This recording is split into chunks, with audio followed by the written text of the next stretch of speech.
Dans cet épisode, je vais vous expliquer ce qu'est et comment traiter l'ataxie au gluten.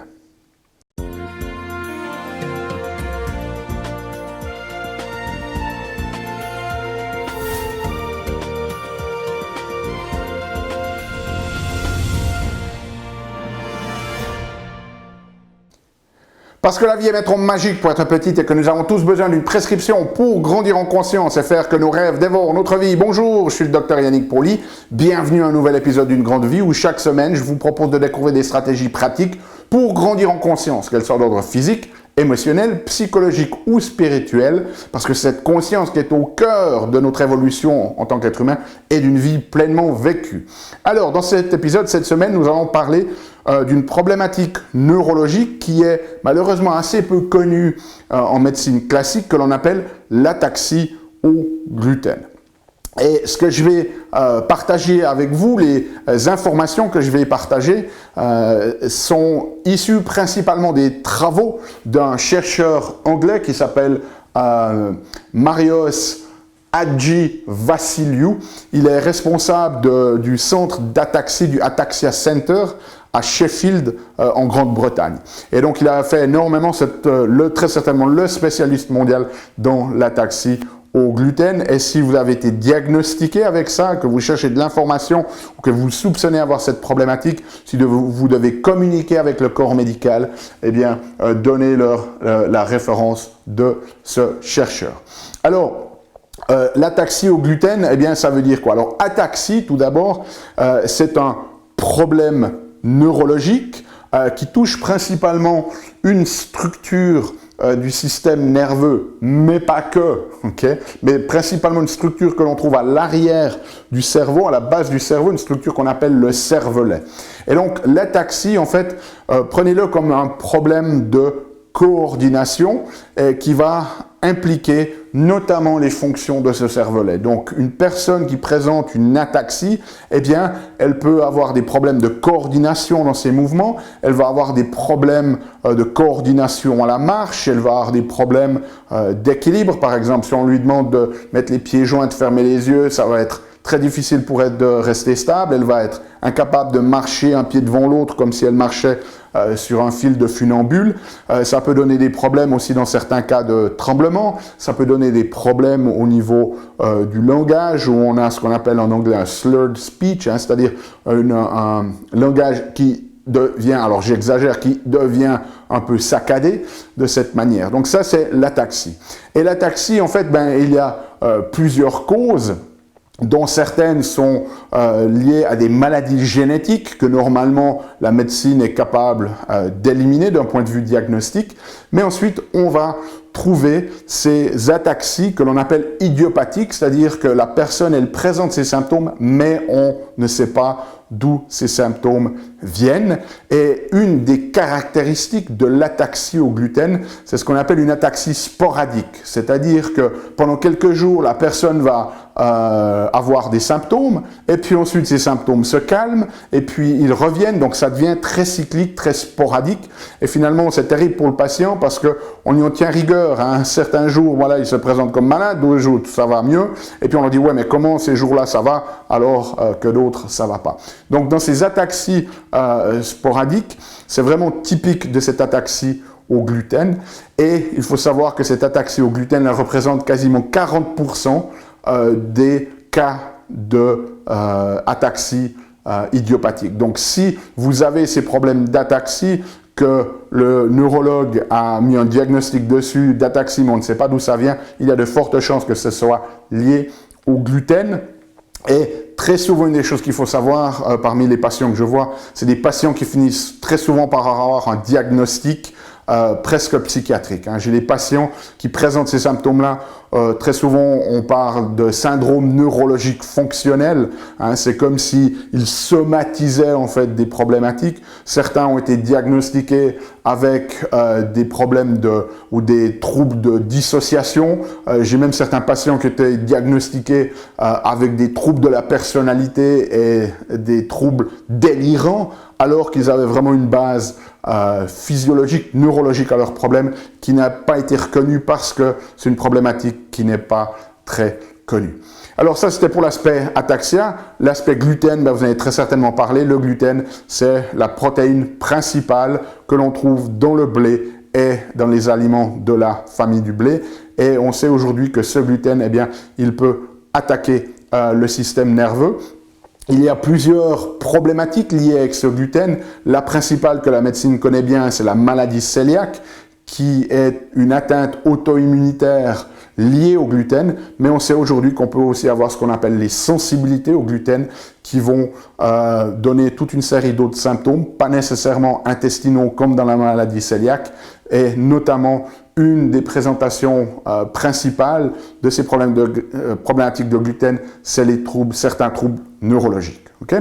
Donc on a parlé des symptômes de cette ataxie, donc c'est une ataxie qui va toucher le cervelet. Ce qu'on va voir cliniquement, c'est très souvent aussi ce qu'on appelle en anglais des gaze evoke nystagmus, c'est-à-dire quand on demande aux gens de regarder un petit peu de côté, hein, de faire un mouvement des yeux, leurs yeux commencent à battre comme ça, hein, d'un côté ou de l'autre. Très peu de gens ont des problématiques intestinales, moins de 10% des patients, donc on ne pense jamais à ça, parce qu'en médecine classique, quand on pense gluten, on pense maladie cœliaque, problèmes intestinaux, mais là, la grande majorité des gens, eh bien, ils n'ont pas ces symptômes intestinaux. Dès le moment où on a cette problématique au gluten, si les cas sont sévères, eh bien, on va potentiellement trouver une atrophie du cervelet sur un IRM, mais ça, c'est surtout lié si les gens ont ce qu'on appelle une transglutaminase 6 positive. Je vais y revenir dans quelques secondes ici. Donc, on peut avoir une atrophie du cervelet, mais pas nécessairement. Donc, le fait qu'on n'ait pas d'atrophie n'exclut pas cette possibilité-là. Une chose qui se fait rarement, mais dans les recherches de Hadji Vassiliou, ils ont montré que des IRM de spectroscopie permettaient de montrer que le ratio de N-acétylaspartate sur créatine était diminué au niveau du cervelet, et lorsque les prises en charge d'élimination sont mises en place, ce ratio se normalise. Donc ça, c'est des examens spécialisés, mais n'hésitez pas à en parler à votre médecin ou à votre neurologue. Okay? Donc, le diagnostic d'ataxie au gluten, ben, il se fait essentiellement sur l'aspect clinique. Donc, c'est cette ataxie sporadique, hein, où on ne connaît pas les causes, on a éliminé les autres causes, et très souvent avec la présence d'anticorps anti-gliadine. La gliadine, si l'on prend le gluten, il a des sous-parties ici. Le gluten, on a principalement la gliadine et la gluténine. Okay? Et donc, lorsque vous faites un test sanguin pour la maladie cœliaque, eh bien, votre médecin, il va tester deux choses, ou trois choses. Il va tester ce qu'on appelle les IgA, des immunoglobulines A, qui sont des petits marqueurs qui vont taguer certains éléments de notre corps. Il va tester la gliadine, donc cette partie de la gliadine, pour voir si le corps produit des anticorps contre cette gliadine, et il va tester ce qu'on appelle une transglutaminase. C'est une enzyme. Maintenant, ce qu'il faut savoir, c'est que cette transglutaminase, il y en a plusieurs formes. Il y a la transglutaminase 2 qui s'exprime principalement au niveau intestinal. On a la transglutaminase 3 qui s'exprime principalement au niveau de la peau. Et on a la transglutaminase 6 qui va s'exprimer au niveau neurologique. Et donc, dans les cas d'ataxie au gluten, c'est principalement cette transglutaminase 6 qui va être positive. Elle est positive en fonction des études qu'ils ont faites dans 40 à 70% des cas. Si on a cette présence d'une transglutaminase 6 positive, ça va induire beaucoup plus de dégâts au niveau neurologique. Donc il faut vraiment imaginer que lorsque l'on a cette implication de cette transglutaminase 6, on est dans un équivalent neurologique à la maladie cœliaque. Donc c'est une forme d'auto-immunité neurologique. Le problème, c'est que dans les tests classiques, lorsqu'on teste pour une maladie cœliaque, on va tester l'antitransglutaminase 2, mais on ne va jamais tester l'antitransglutaminase 6 parce que c'est quelque chose qui n'est pas disponible dans les laboratoires standards. Je vous expliquerai comment on peut la tester dans quelques minutes. Okay? Donc, pour revenir à ces éléments qui sont testés, les anticorps antigliadine, typiquement, dans un laboratoire standard, on va considérer qu'ils sont positifs si on est au-dessus de 10 unités par millilitre. Mais dans les travaux de Hadji Vassiliou, ils ont montré en fait que les patients qui ont cette ataxie au gluten, eh bien, ils ont très souvent des taux qui vont se situer entre 3 et 7. Et ça, c'est un des marqueurs. C'est-à-dire que pour le diagnostic de cette ataxie au gluten, il faut avoir ces symptômes d'ataxie que j'ai décrits avant, mais il faut aussi en général avoir cette positivité à l'antigliadine, bien qu'il y ait des cas d'ataxie au gluten sans qu'on ait de réponse positive à cette antigliadine, mais par contre, il faut réinterpréter les résultats de laboratoire, ne pas être dans la référence normale d'attendre d'être au-dessus de 10, un critère, dès le moment où on est au-dessus de 3, eh bien, dans ces problématiques neurologiques d'ataxie au gluten, on est déjà dans un résultat que l'on peut considérer comme positif. Pourquoi cette barrière à 3? Eh bien, Hadji Vassiliou et son équipe ont pu montrer que pour qu'un traitement qui se fait au travers de l'élimination du gluten, bien évidemment, soit efficace et pour qu'il y ait une stabilité au niveau neurologique, qu'on ne continue pas de s'empirer dans le temps, eh bien, il faut que cette gliadine diminue en dessous de 3 unités par millilitre. Donc ça, c'est très très important. Okay? Maintenant, qu'est-ce qu'on fait au niveau du traitement? Le traitement, comme je l'ai mentionné en passant, c'est l'élimination du gluten. Il faut savoir que l'évolution sous traitement va dépendre de la durée de l'ataxie. Donc, si vous avez une ataxie de longue date, eh bien, elle va moins bien répondre à des signes d'ataxie qui sont très récents. Ça, c'est la première des choses à savoir. Et deuxième des choses à savoir, c'est qu'il faut vraiment 6 à 12 mois pour commencer de voir un changement. Et c'est en général un traitement qui doit se faire à vie, notamment si on est positif pour cette transglutaminase 6. Les études de Hadji Vassiliou ont montré qu'il faut au minimum 12 mois pour commencer de réduire les anticorps de cette anti-TG6. Okay? Maintenant, un mot pour les gens. Si vous avez un diagnostic de maladie cœliaque, donc que vous êtes positif à l'antigliadine et à la transglutaminase 2, donc conventionnellement en médecine classique, lorsqu'on teste une transglutaminase, c'est la transglutaminase 2 qui est testée, eh bien, les recherches de Hadji Vassiliou ont montré que 25% des patients qui ont une maladie cœliaque ont des anti-TG6 qui sont positifs sans symptômes neurologiques actuels.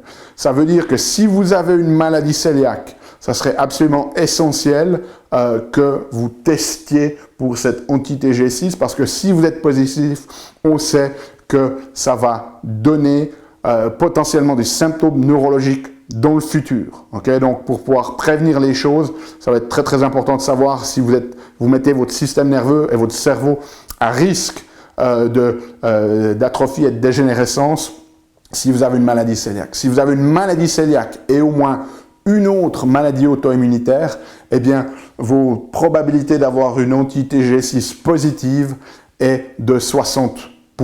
Okay? Donc, c'est les choses à vraiment prendre au sérieux. Donc, la recommandation ici, c'est que si vous avez été diagnostiqué avec une maladie cœliaque, faites-vous contrôler par un neurologue, si possible par un neurologue fonctionnel, pas quelqu'un qui regarde juste pour une pathologie franche, mais qui va vraiment étudier de manière minutieuse vos fonctions neurologiques.